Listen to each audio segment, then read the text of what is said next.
Previously on the One Piece summary. Nami runs away with the Mary and the Straw Hats go after her and arrive at Kokoyashi village where they get to know Nami's past. Her village was raided by the fearsome fishman Arlong and is forced to work for them. But the Straw Hats defeat the Arlong pirates, freeing Nami and making her the Straw Hats navigator. And so they add to the Grand Line.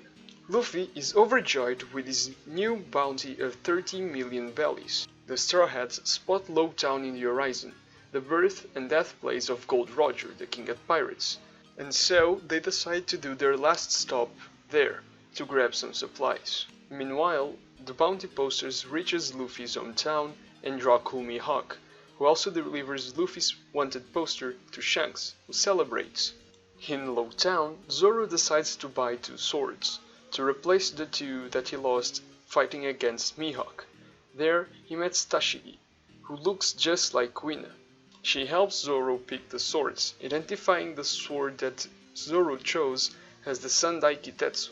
However, Ippon Matsu, the shop's owner, refuses to sell the sword, since it's rumored that all Kitetsu swords are cursed and bring a painful death to their users. Zoro decides to test his luck against the blade's curse, holding out his arm as he throws it in the air. Surprisingly, the blade circles around his arm. Ippomatsu, impressed by Zoro's skill and luck, gives him the Sandai Kitetsu and the Yobashiri, the best swords in his shop. Meanwhile, Luffy goes to check the execution stand where Gold Roger was executed. Luffy climbs the execution stand, and that's when a woman who seems to know Luffy calls for him. She's Alvida, but now not only she teamed up with Buggy, but she also has the power of the Sube Sube no Mi, or the Sleep Sleep fruit. This fruit makes the user immune to attacks by weapon or end-to-end combat, as those attacks would sleep off their body. That fruit also alters the user's physique, making him lose all their fat. Kabaji puts Luffy in shackles, while the pirate team holds the town hostage. At the marine base in town, we meet Captain Smoker, who has the reputation of never letting a pirate escape his town. He decides to wait for Luffy to be executed. Zoro and Sanji head to the execution platform to rescue Luffy, while Usopp and Nami get the Mary ready to go. Nami detects that a huge storm is coming. Zoro and Sanji finally reach the execution area and fight their way to Luffy, but it doesn't look like they will make it. Luffy smiles and says that it looks like it's the end for him. However, a bolt of lightning hits Buggy's sword, freeing Luffy.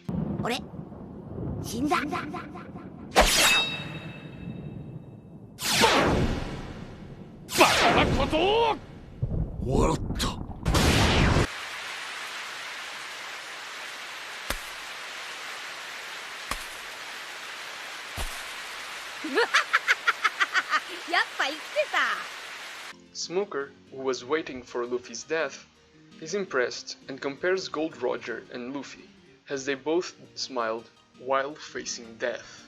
The Buggy Pirates and Alvida try to make their escape, but are captured by Smoker. Nami gets the Mary ready after taking down Moji and Richie, who are trying to burn down the ship. The other Straw Hats run into Tashigi. Zoro faces her and easily defeats her, while Luffy and Sanji run away, just to be intercepted by Smoker. The two are unable to strike him due to his devil fruit powers. However, that's when a mysterious figure that Smoker calls Dragon helps them out. Buggy and his crew, who manage to escape the Marines, decide to also add to the Grand Line. With a lighthouse in sight, the Straw Hats vow their dreams, ready to get in the Grand Line.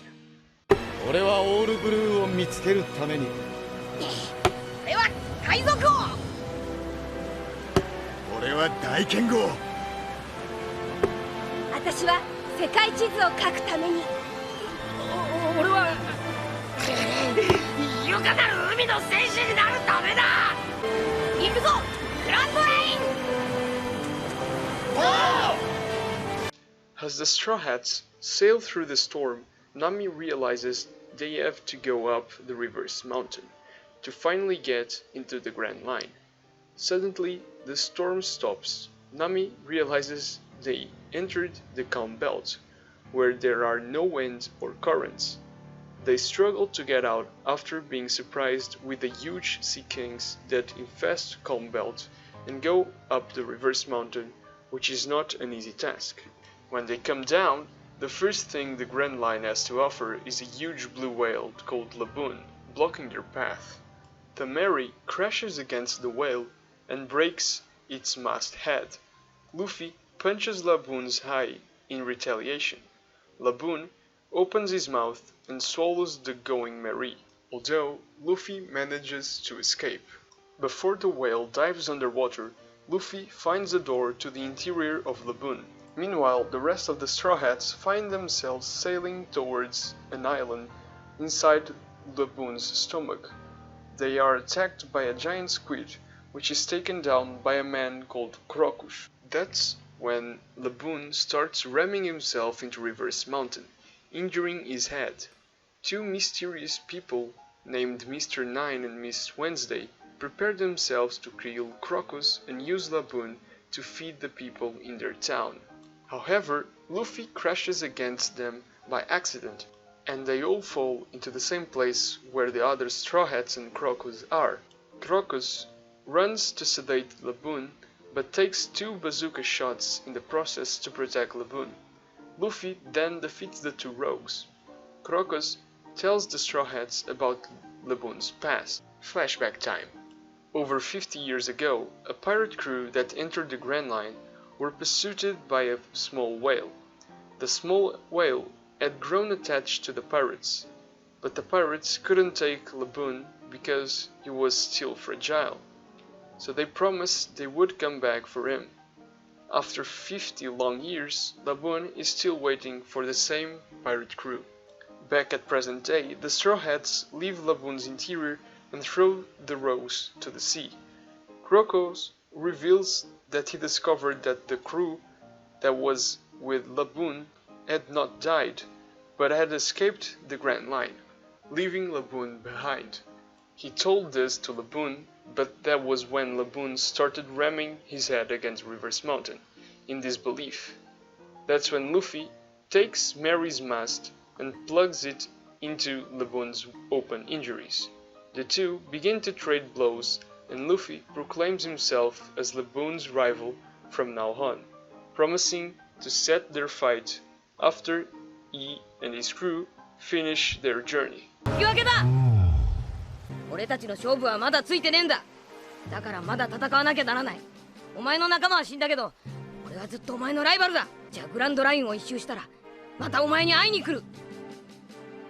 そしたらまた喧嘩しよう。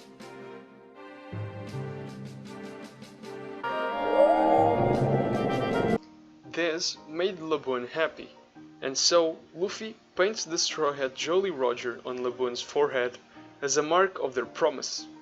Meanwhile, Crocus explains Nami that her compass doesn't work on the Grand Line because each line has its own magnetic field, and so she'll need a log pose to chart the different magnetic fields all the way to the last island, Loguetown.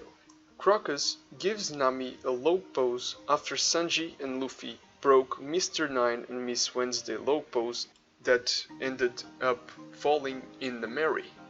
That's when Mr. Nine and Miss Wednesday, thinking that Nami's log pose is theirs, try to get it back in order to return to their hometown, since they need to report to their boss before they get in trouble.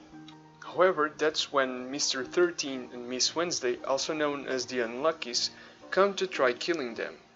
After recovering from the attack, the two rogues ask the Straw Hats if they could take them to Whiskey Peak, since it won't cause any trouble to them. And so they set sail for Whiskey Peak. And that's the 6th and 7th arc of One Piece. I summarized two arcs because they are smaller than the usual, as you can see by the length of the video too. The next two are also like this, so I'm probably gonna do the same thing. I'm not sure yet, but probably. But yeah, the Straw Hats are finally in the Grand Line. That's a big thing. We have reached reached and passed chapter 100. The Straw Hats get in the Grand Line in chapter 100, so we are already we are good. I think we're going at a good pace. There is still a lot of arcs to discuss, but we are advancing at a good pace, I would say.